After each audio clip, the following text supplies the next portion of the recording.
Mari kita buka Alkitab kita, Roma 15 ayat 13. Semoga Allah sumber pengharapan memenuhi kamu dengan segala sukacita dan damai sejahtera dalam iman kamu, supaya oleh kekuatan Roh Kudus kamu berlimpah-limpah dalam pengharapan. Amin. Untuk firman Tuhan. Sidang jemaat yang dikasihi oleh Tuhan Yesus Kristus,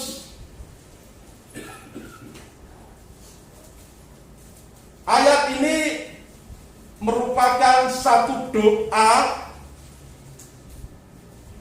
yang disampaikan oleh Rasul Paulus untuk seluruh umat Tuhan yang ada. Ini adalah doa berkat untuk setiap orang yang percaya. Saudara dan saya hari ini percaya Tuhan Yesus, maka firman ini untuk kita semua pada saat ini. Ada 3 hal yang dimuat di dalam doa berkat ini. Mengenai 1, sukacita. 2, mengenai damai sejahtera. Yang ketiga, mengenai pengharapan. Saat-saat ini saudaraku, sukacita, damai sejahtera, dan pengharapan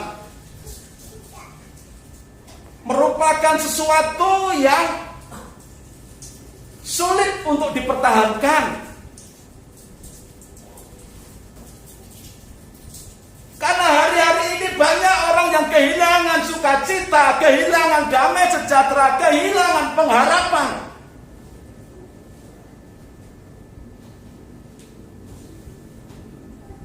Mungkin bahkan di antara kita yang sudah merasa, ya hari-hari ini mungkin hampir-hampir kehilangan sukacita.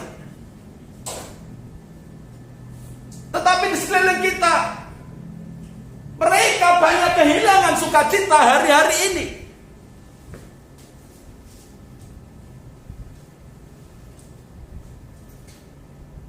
Banyak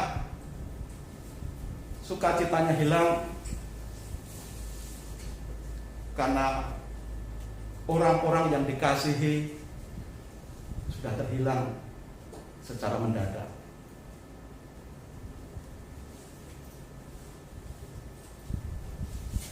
Sukacitanya hilang, ditelan oleh kesedihan.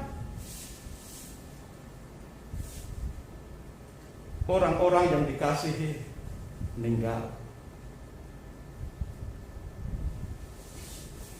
Sukacita hilang karena banyak sumber penghasilan berkurang. Banyak yang kehilangan sukacita karena pekerjaan hilang. Banyak yang kehilangan sukacita karena kehilangan usaha yang dirintis sekian lama. Banyak yang kehilangan harta karena sekian bulan tidak kerja, tidak usaha, semua macet. Tapi ada juga yang kehilangan damai sejahtera hari-hari ini, saudara. Kalau ada orang nelpon, kadang-kadang kita takut ngangkat. Kalau ada orang ketuk rumah, kita takut membukakan pintu. Jangankan buka pintu, ngintip saja tidak berani. Nanti mungkin ada yang sempat-sempatnya nulis, orangnya tidak ada lagi pergi. Kenapa saudara? Tidak ada uang untuk bayar bulanan. Hatinya diliputi was-was, khawatir, tidak ada damai. Hatinya diliputi takut, damai sejahteranya diambil oleh keadaan. Takut terpapar COVID, takut untuk bekerja, takut untuk membuka usaha. Ya, kalau nanti usahanya bisa jalan, yang sudah jalan dan modal besar aja udah habis kok hari ini tutup. Apalagi sekarang saya modal pas-pasan, bagaimana mungkin bisa memulai usaha dalam situasi seperti ini? Ada ketakutan untuk mengembangkan usaha. Dan juga ada yang takut untuk datang beribadah.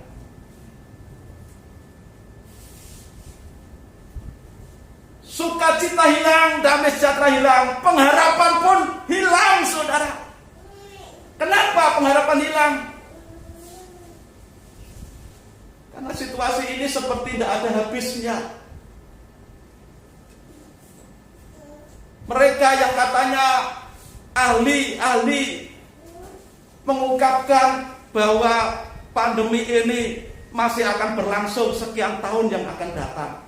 Untuk pemulihan ekonomi menurut mereka masih lama. Jadi banyak juga hari-hari ini yang kehilangan pengharapan, saudara. Karena sudah serba kehilangan sukacita, kehilangan damai sejahtera, maka tidak ada pengharapan lagi. Menyerah dengan keadaan, tidak mau lagi usaha, karena merasa usaha pun dianggapnya percuma, tidak ada guna. Tidak ada lagi semangat juang yang gigih untuk bagaimana mempertahankan hidup ini dan menang. Sudah benar-benar angkat bendera putih, menyerah dengan keadaan seperti hidup tidak ada pengharapan lagi. Tapi melalui doa berkat dalam Roma 15 ayat 13 ini, saudara, Tuhan mengajak kepada setiap kita umatnya untuk tahu satu hal, bahwa Allah adalah sumber pengharapan, bahwa Allah yang kita sembah adalah sumber sukacita, bahwa Allah yang kita sembah adalah sumber damai sejahtera. Allah yang kita percaya, Allah yang kita sembah adalah Allah sumber dari segala sesuatu. Itu yang harus kita tahu, yang ditekankan di dalam doa berkat ini. Untuk kita setiap umatnya benar-benar pegang teguh ini dan benar-benar mengandalkan Tuhan. Itu sebabnya tema renungan kita pada pagi ini adalah Allah sumber pengharapan kita. Allah adalah sumber pengharapan kita. Dikatakan tadi, saudara, semoga Allah sumber pengharapan akan memenuhi kamu dengan sukacita dan damai sejahtera, dan dengan kekuatan Roh Kudus-Nya membangkitkan pengharapan yang berlimpah-limpah di dalam kamu. Kamu siapa? Biarlah ketika dikatakan ayat ini kamu, itu adalah kita semuanya. Ya. Yang pertama, bahwa Allah itu sebagai sumber segala hal di dalam kehidupan kita orang yang percaya. Kisah Para Rasul pasal 5 ayat 40 dan 41.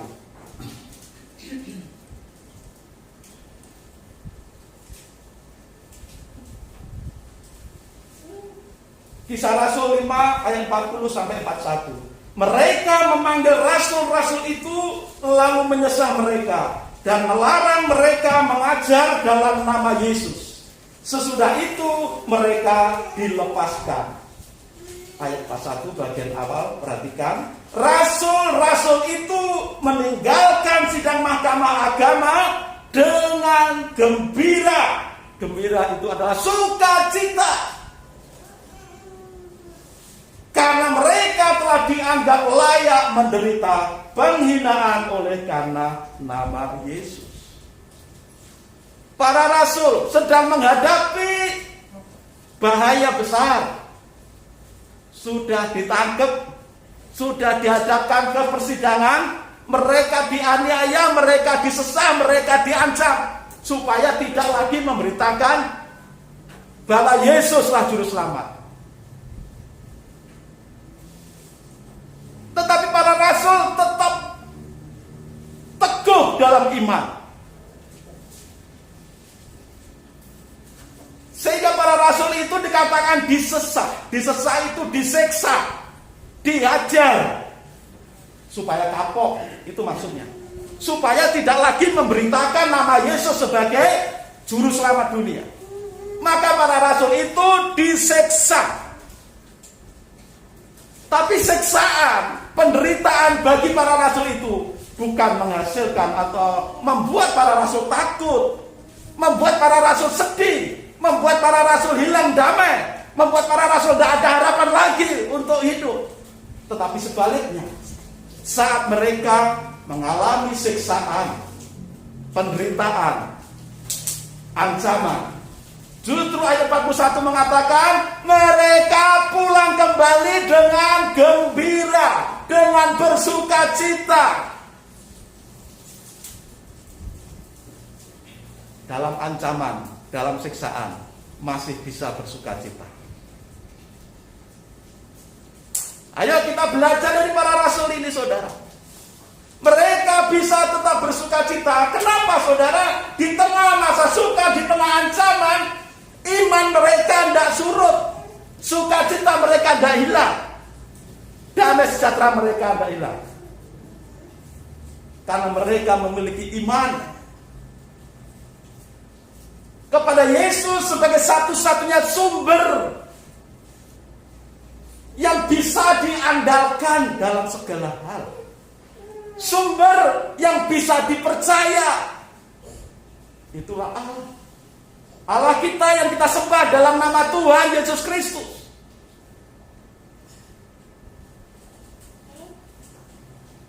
Dikatakan di dalam pembacaan ayat 13 tadi, Allah sumber segala hal memenuhi kamu.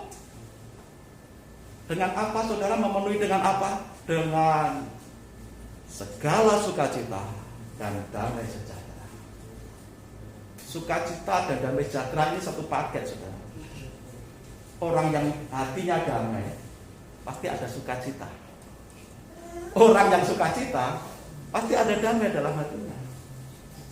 Kalau orangnya sedih, pasti tidak ada damai.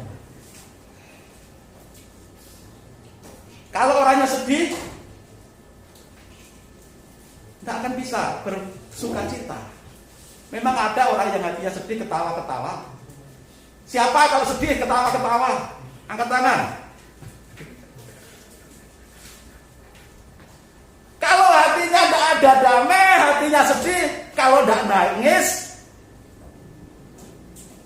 ya cemberut. Kan gitu, saudara. Tidak ada sukacita. Tetapi Tuhan Yesus Kristus akan memenuhi setiap orang percaya. Memenuhi setiap orang percaya. Setiap pribadi orang percaya akan dipenuhi dengan sukacita, dengan damai sejahtera. Itulah sebabnya kenapa para rasul tidak sedih, tidak takut, tidak susah, masih punya pengharapan walaupun diancam, disiksa. Karena hidupnya sudah dipenuhi dengan sukacita. Karena hidupnya sudah dipenuhi dengan damai sejahtera. Sehingga tidak ada tempat lagi sedikit pun untuk kesedihan, untuk penyesalan. Tidak ada tempat untuk sedikit pun bagi ketakutan, kekhawatiran. Tidak ada tempat sedikit pun untuk hal-hal itu, saudara. Karena seluruh hati dan kehidupannya sudah dipenuhi dengan sukacita dan damai sejahtera yang dari Tuhan. Saudara, kalau melihat mungkin beberapa hari yang lalu, masih ada itu dalam khotbah di YouTube saya, itu ada yang bertanya, tidak seiman dengan kita rupanya. Dan memang ada banyak yang tidak seiman dengan kita memberikan komentar. Salah satu, tapi sudah dihapus yang ini, salah satunya adalah hutang saya banyak. Saya tidak punya apa-apa. Usaha pekerjaan sudah tidak jalan. Yang ada cuma rumah tempat tinggal kami dan kendaraan. Tapi hutang saya jauh lebih banyak dari apa yang saya punya. Bagaimana saya bisa damai? Berikan saya caranya.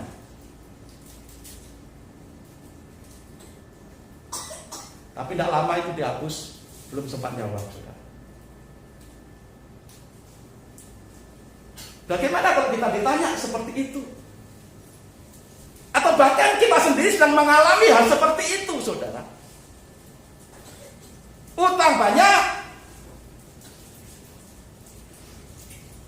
sementara setiap bulan kita ditagih. Ditagihnya dia bisa datang ke rumah, bisa via telepon. Kadang dengan nada-nada yang tidak enak didengar telinga.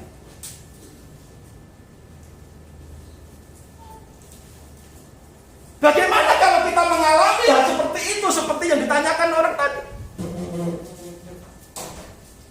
Jawabannya di ayat ini yang kita baca tadi ada.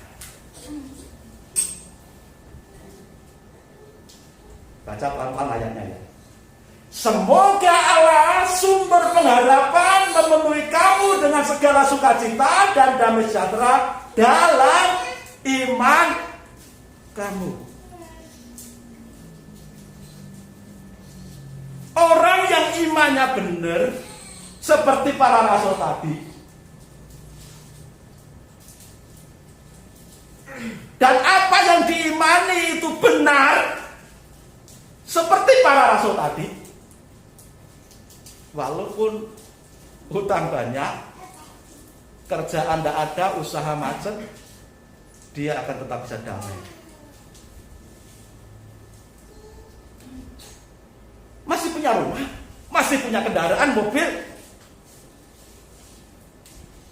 Kalau orang punya iman, dia bisa lepaskan semuanya itu. Apapun yang terjadi, Tuhan sanggup memberikan yang terbaik seperti lagu tadi. Kalaupun rumah dan mobil misalkan sak jelek-jeleknya harus dibawa, asal itu dianggap lunas, silakan. Karena apa? Lagu tadi mengatakan Tuhan sanggup. Bukan hanya Tuhan sanggup, Tuhan lebih sanggup apa? Memulihkan. Bukan hanya memulihkan hatimu, tetapi juga memulihkan keadaanmu. Seperti Tuhan sanggup memulihkan Ayub. Kenapa takut? Kalau kita masih ada ketidakdamaian di dalam hati kita karena situasi seperti yang diungkapkan orang tadi, berarti harus kita bertanya kepada diri sendiri, benar enggak iman kita, sudah posisinya benar enggak, dan siapa yang kita imani, siapa yang kita percaya. Kalau kita tahu kepada siapa yang kita percayai, maka walaupun semuanya habis, yang penting ada Tuhan Yesus. Iman bahwa Tuhan adalah sumber segala sesuatu. Segala sesuatu itu banyak, menyeluruh. Ya sukacita, ya damai sejahtera, ya apapun yang kita rindukan. Kalaupun harus hilang semua, yakinlah Tuhan sanggup memulihkan. Tuhan lebih sanggup memulihkan. Disinilah kita belajar dari para rasul. Harta mereka sudah habis, hilang. Bahkan kemerdekaan mereka pun dirampas. Mereka disiksa. Tapi mereka masih bisa bergembira. Berarti ada damai dalam hatinya. Kalau begitu, berarti di dalam diri para rasul itu memiliki iman yang benar. Dan dia tahu betul siapa yang dia imani. Yang dia imani adalah Allah di dalam Yesus Kristus sumber segala sesuatu. Kehilangan harta, kehilangan orang-orang yang dikasihi, tidak membuat sukacita mereka hilang, tidak membuat damai sejahtera hilang, karena hidupnya sudah penuh sukacita, penuh damai sejahtera. Dari mana? Dari Tuhan, sumber segala sesuatu yang memberikan dan memenuhi hidup mereka. Karena apa? Karena iman kamu. Makanya kalau tidak punya iman, berarti kita tidak akan dipenuhi dengan sukacita dan damai sejahtera Tuhan. Kalau hidup kita tidak dipenuhi damai dan sukacita, maka ada sisi-sisi yang kosong dalam hidup kita. Dan sisi-sisi yang kosong itu akan dimasuki oleh kekhawatiran, ketakutan, kesedihan. Karena apa? Iman kita tidak terfokus, tidak tertuju pada Allah yang benar, tapi kita masih dipengaruhi oleh hal-hal yang ada di sekeliling kita. Materi, kedagingan, dan sebagainya. Sidang jemaat yang dikasihi oleh Tuhan Yesus Kristus, kita baca lagi 2 Korintus 8 ayat 1. 2 Korintus 8 ayat 1. Saudara-saudara, kami hendak memberitahukan kepada kamu tentang kasih karunia yang dianugerahkan kepada jemaat-jemaat di Makedonia. Ayat 2. Selagi dicobai dengan berat dalam berbagai penderitaan, sukacita mereka meluap. Dan meskipun mereka sangat miskin, namun mereka kaya dalam kemurahan. Rasul Paulus menyaksikan jemaat-jemaat yang ada di Makedonia. Situasi jemaat-jemaat di Makedonia itu dikatakan dalam ayat yang kedua. Selagi dicobai dengan berat dalam pelbagai pencobaan, penderitaan. Kalau dikatakan dalam berbagai penderitaan, berarti ada banyak penderitaan yang mereka alami. Ada banyak pencobaan yang mereka alami. Tetapi di dalam pencobaan, penderitaan yang sedemikian banyak, jemaat-jemaat Makedonia tidak kehilangan sukacita, tidak kehilangan damai sejahtera, tetapi sebaliknya. Dikatakan oleh firman Tuhan, sukacita mereka meluap. Bahkan dikatakan ayat selanjutnya, meskipun mereka sangat miskin. Sangat miskin. Saudara masih bisa bayar kos-kosan. Saudara masih bisa untuk makan sehari-hari. Saudara masih bisa mendapatkan penghasilan sehari-hari, walaupun sangat terbatas, tidak seperti biasanya. Puji Tuhan. Tetapi jemaat di Makedonia ini dikatakan mereka sangat miskin. Kalau dikatakan sangat miskin berarti untuk makan aja susahnya minta ampun. Mengharapkan uluran tangan orang. Jadi zaman dulu belum seperti sekarang ini, saudara. Sulitnya ekonomi, benar-benar sulit. Tetapi jemaat di Makedonia mengalami, walaupun mereka sangat miskin, tapi mereka kaya. Kaya apa, saudara? Dengan kemurahan hati. Kok bisa murah hati dalam kemiskinan? Ini yang harus kita pelajari. Ini yang harus kita ikuti dan teladani. Kesusahan, kemiskinan yang Tuhan izinkan terjadi dalam hidup kita bukan berarti harus hilang sukacita kita dan menjadi alasan bagi kita untuk bersedih. Kemiskinan yang terjadi dalam hidup kita bukan berarti kita harus menjadi egois dan mementingkan diri sendiri. Tetapi jemaat di Makedonia dalam berbagai pencobaan, banyak kesusahan, banyak kesukaran, bahkan dalam keadaan sangat miskin, masih bisa sangat sukacita dan bermurah hati, kaya dengan murah hati. Bagaimana bisa? Seperti itu bisa. Ini realitasnya, ini kenyataannya. bahwa orang yang memiliki iman kepada Allah yang benar sebagai sumber segala sesuatu, maka hatinya pasti dipenuhi dengan sukacita dan damai sejahtera. Apapun situasi sekeliling kita, walaupun banyak orang yang kita kasih diambil Tuhan meninggal dunia, walaupun banyak pekerjaan kita sudah habis, usaha kita habis, tidak akan mencuri sukacita dan damai sejahtera. Dan biarlah kita memiliki iman yang seperti itu, saudara. Karena iman kepada Allah yang benar akan membuat hati kita penuh sukacita dan damai sejahtera. Dalam diri orang yang beriman kepada Allah yang benar, sumber segala hal, itu diberikan Roh Kudus. Saudara, ini kuncinya. Kalau tadi ada orang yang mengatakan, bertanya seperti itu, karena di dalamnya tidak ada Roh Kudus. Kalau orang yang beriman kepada Allah yang benar, hidupnya diberikan, bahkan dipenuhi oleh Roh Kudus. Bagi mereka Roh Kudus tidak ada.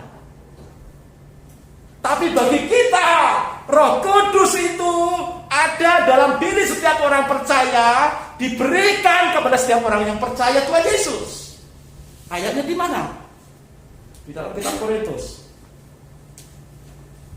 1 Korintus 6 ayat 19. Atau tidak tahukah kamu bahwa tubuhmu adalah bait Roh Kudus yang diam di dalam kamu, Roh Kudus yang kamu peroleh dari Allah.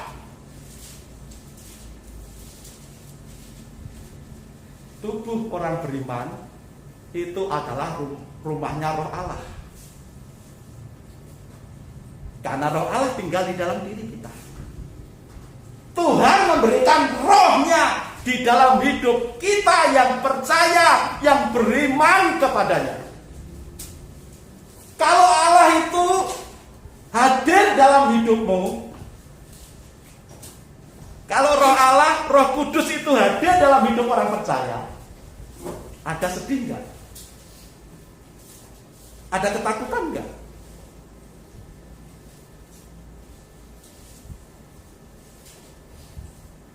Ada kekhawatiran enggak kira-kira? Roh Kudus dalam diri kita akan membangkitkan dalam diri kita sukacita, damai sejahtera. Buah roh, 9 buah roh akan memenuhi kehidupan saudara. Kalau Roh Allah tidak ada dalam hidup seseorang, maka pasti saja orang itu gampang khawatir, gampang takut. Tetapi kalau Roh Kudus ada dalam diri kita, situasi boleh berubah dengan cepat, tetapi kita tetap punya damai dan sukacita. Kita tetap punya kemurahan hati seperti jemaat di Makedonia. Kita tetap bisa sangat bersukacita seperti para rasul dan jemaat di Makedonia. Kalau jemaat di Makedonia bisa bersukacita, bisa memiliki hati yang penuh dengan kemurahan, tentu saudara juga jemaat Tuhan. Saudara juga percaya Tuhan Yesus, sama seperti jemaat di Makedonia percaya kepada Tuhan Yesus, sumber segala sesuatu yang bisa kita andalkan. Tuhan kita itu penolong yang handal, bisa kita andalkan. Ya. Oleh kekuatan Roh Kudus yang diberikan Tuhan dalam diri kita sebagai orang yang percaya kepada Tuhan Yesus, maka orang beriman akan berlimpah-limpah apa saudara? Pengharapan. Kalau harapannya berlimpah-limpah, saudara, ada nggak kesempatan bagi si putus asa untuk masuk dalam hidup kita? Hidupnya berlimpah-limpah dengan pengharapan. Walaupun diterpa kehilangan orang yang kita kasih, masih punya harapan, masih punya semangat. Walaupun kehilangan pekerjaan, itu juga bukan alasan untuk putus asa. Kehilangan pekerjaan, tidak apa-apa. Orang yang beriman memiliki pengharapan yang berlimpah-limpah di dalam Tuhan. Bahwa Tuhan sanggup memulihkan, bahwa Tuhan sanggup menolong. Memangnya ada orang yang kerja seumur hidup itu saja pekerjaannya. Dari kecil lahir sampai mati itu aja pekerjaannya. Mungkin ada petani, tapi kan petani juga sering berganti-ganti kerjaan. Tidak melulu bertani. Tapi kalaupun ada seperti itu, mereka kehilangan ladangnya, sawahnya. Orang yang percaya kepada Yesus akan tetap berlimpah-limpah dengan pengharapan, sehingga tidak ada tempat sedikit pun untuk si putus asa masuk ke dalamnya. Ini penting peranan Roh Kudus dalam diri setiap orang percaya. Makanya Tuhan Yesus ketika naik ke surga mencurahkan Roh Kudusnya. Untuk apa? Menyertai orang percaya, untuk menghibur, memimpin, membimbing setiap orang beriman menghadapi situasi apapun yang menghalangi dalam kehidupan beriman. Maka sangat dibutuhkan kehadiran Roh Kudus.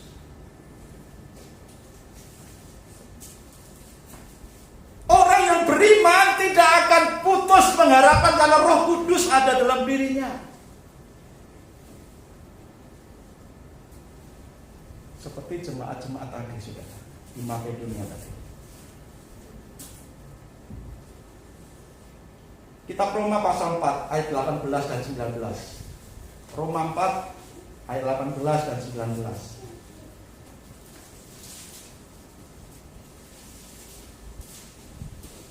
Sebab sekalipun tidak ada dasar untuk berharap, namun Abraham berharap juga dan percaya bahwa ia akan menjadi bapa banyak bangsa menurut yang telah difirmankan demikian, banyaknya nanti keturunanmu.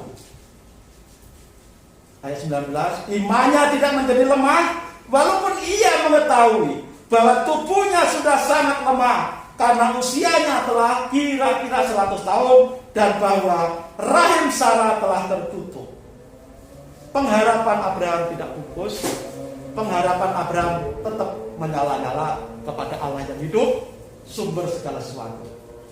Walaupun kenyataannya Abraham umurnya sudah 100 tahun. Orang 100 tahun ini seperti apa kira-kira? Adakah di sini yang umurnya 100 tahun?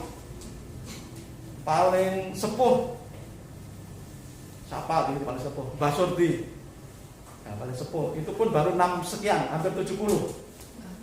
Bana, oh Bana ya. Bana berapa Bana? 75. 75 kurang 25 tahun lagi 100 tahunnya. Mbah kurang 25 tahun lagi Mbah 100-nya. Abraham umurnya 100, Bana 75. Sudah ya paling sepuh di sini. Lucu gak kalau umur 100 tahun dan istrinya kira-kira 90 tahun mengharapkan punya anak? Lucu gak kira-kira saudara? Lucu, pasti banyak diketawain orang.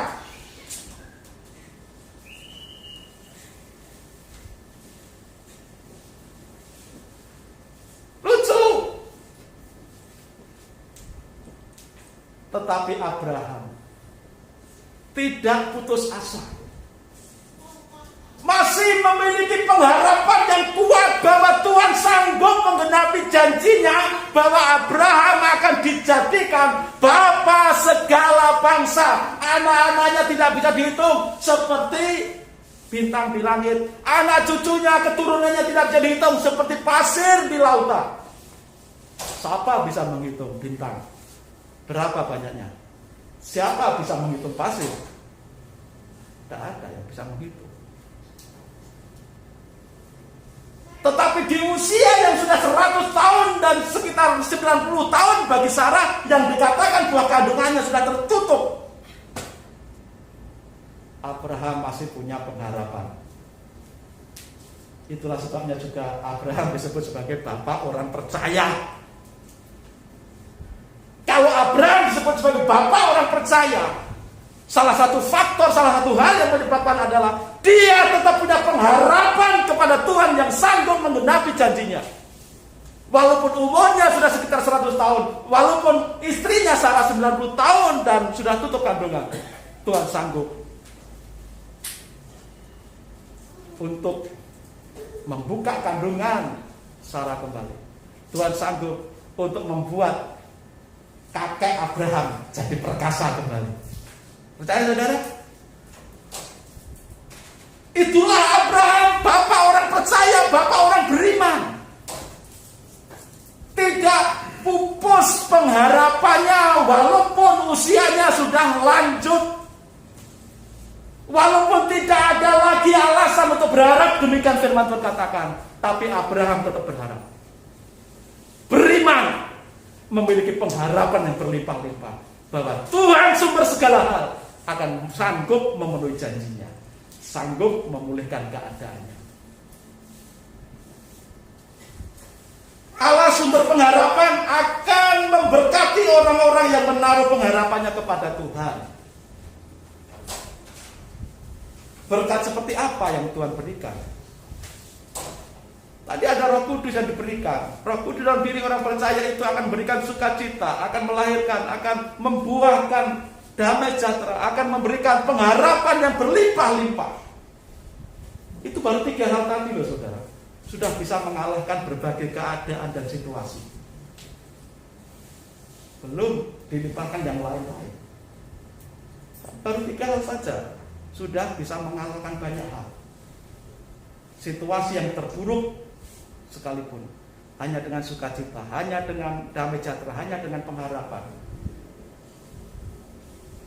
yang dicurahkan dalam hati orang beriman, saudara dan saya adalah orang beriman. Beriman kepada siapa? Tuhan Yesus, sumber segala hal. Maka dalam kitab Yeremia 17 ayat 7 sampai 8, diberkatilah orang yang mengandalkan Tuhan, yang menaruh harapannya pada Tuhan. Orang yang mengandalkan Tuhan, orang yang menaruh harapannya pada Tuhan, dikatakan apa saudara? Diberkatilah.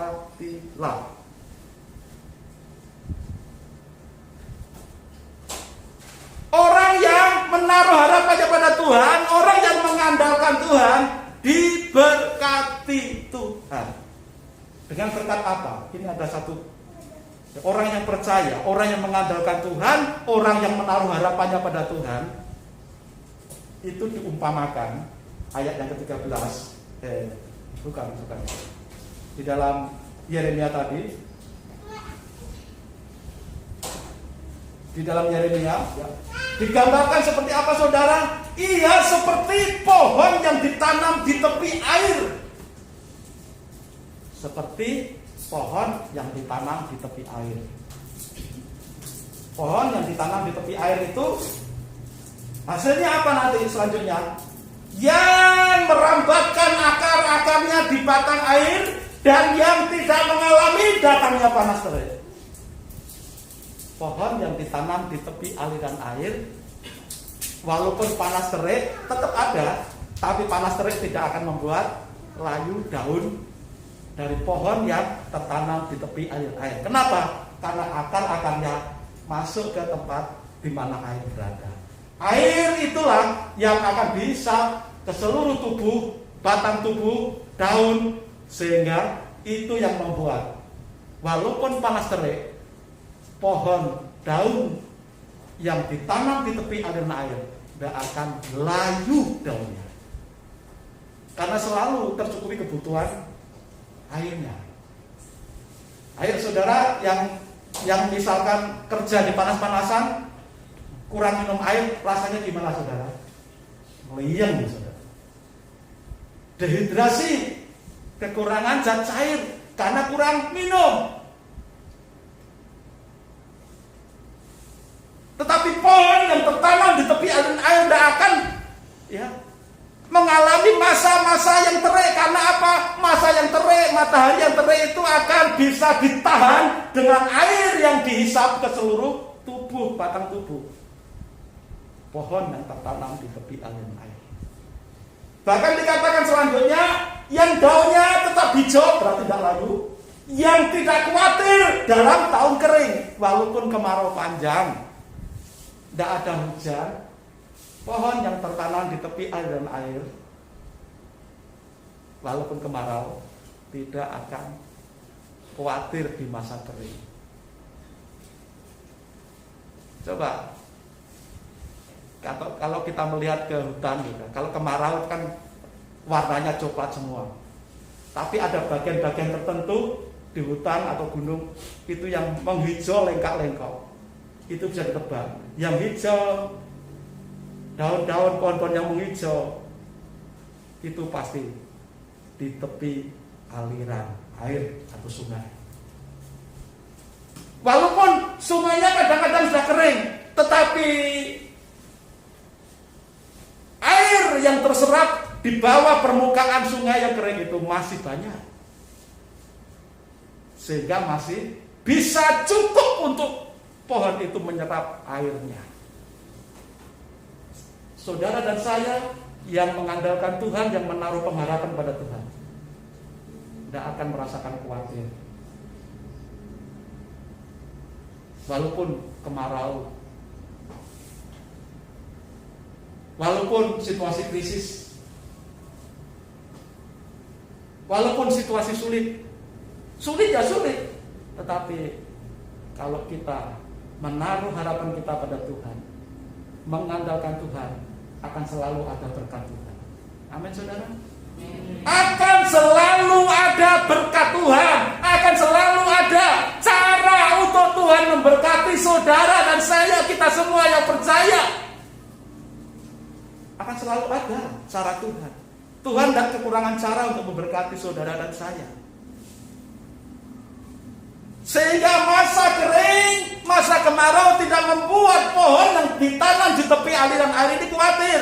Saudara dan saya tidak akan pernah mengalami kekhawatiran kalau saudara menaruh pengharapan kepada Tuhan dan selalu mengandalkan Tuhan. Karena Tuhan itu bisa kita andalkan. Dan yang tidak berhenti menghasilkan buah. Seperti siapa? Jemaat di Makedonia tadi. Walaupun banyak pencobaan, penderitaan, sangat tetap sukacita. Dikatakan sangat sukacita.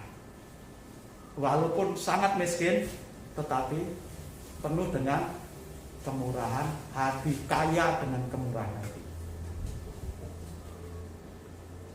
Saudara dan saya mari mengandalkan Tuhan dan menaruh pengharapan kepada Tuhan. Supaya apa?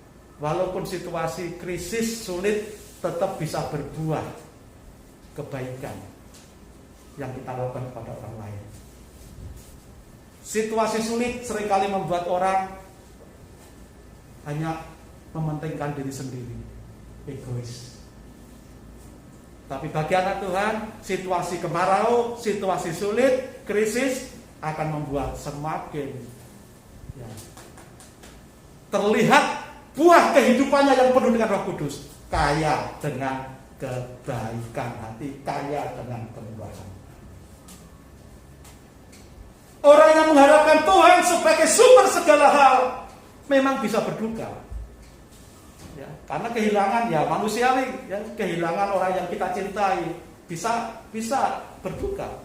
Tapi duka cita yang dialami orang yang punya pengharapan kepada Tuhan tidak seperti orang yang tidak beriman. Dalam 1 Tesalonika 4 ayat 13 dan 14, di sana dikatakan 1 Tesalonika 4 ayat 13 dan 14. Selanjutnya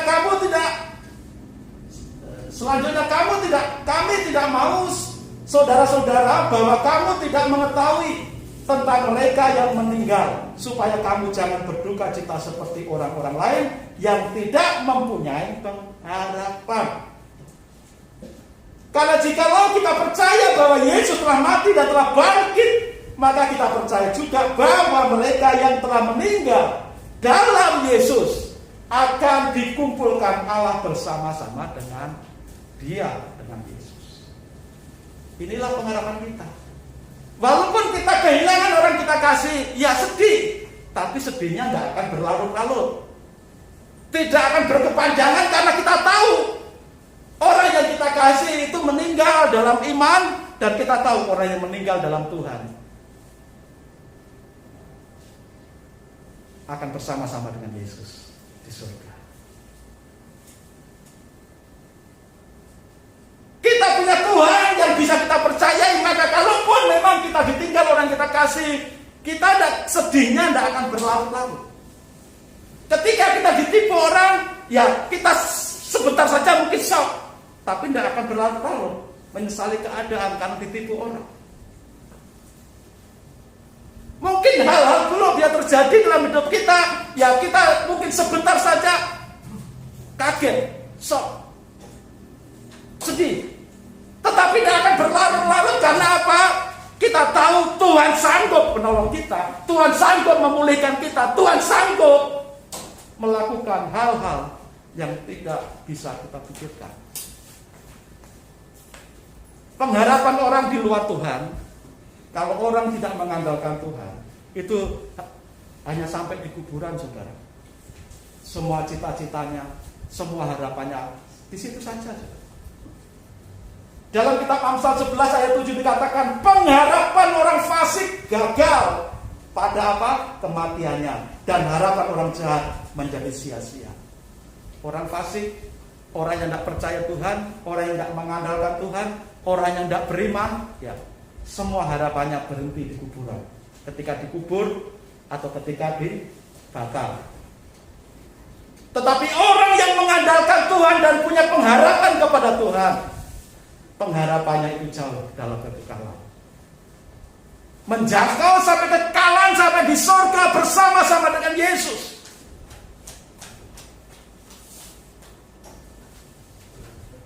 Pengharapannya jauh melampaui. Allah ada sumber pengharapan yang tidak akan mengecewakan siapapun yang beriman, yang percaya.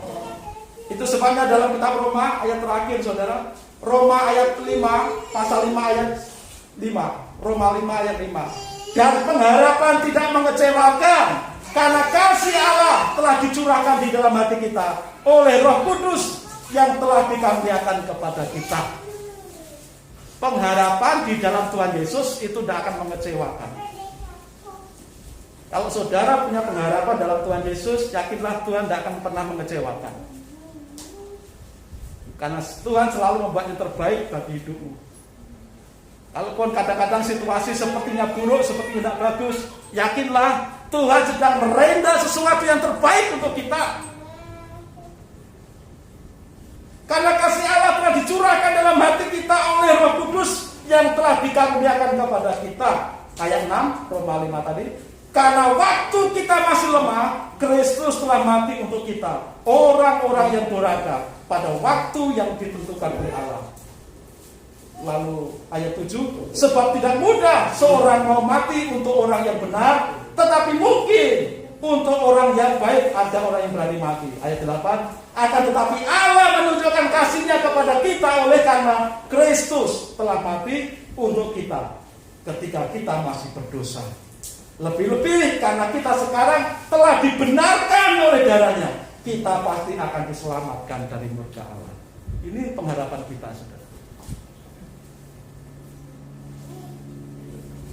Pengharapan kepada Yesus tidak akan pernah mengecewakan. Karena kasih Tuhan sudah dicurahkan dalam hati dan kehidupan kita melalui Roh Kudus. Bahwa saat kita masih lemah, berdosa, Tuhan sudah mati bagi saudara dan saya, supaya saudara dan saya diampuni, diselamatkan, dan dipulihkan dari semua situasi dan keadaan. Tuhan Yesus memberkati kita semua. Kiranya kita menjadi orang yang mengalami aliran-aliran berkat Tuhan.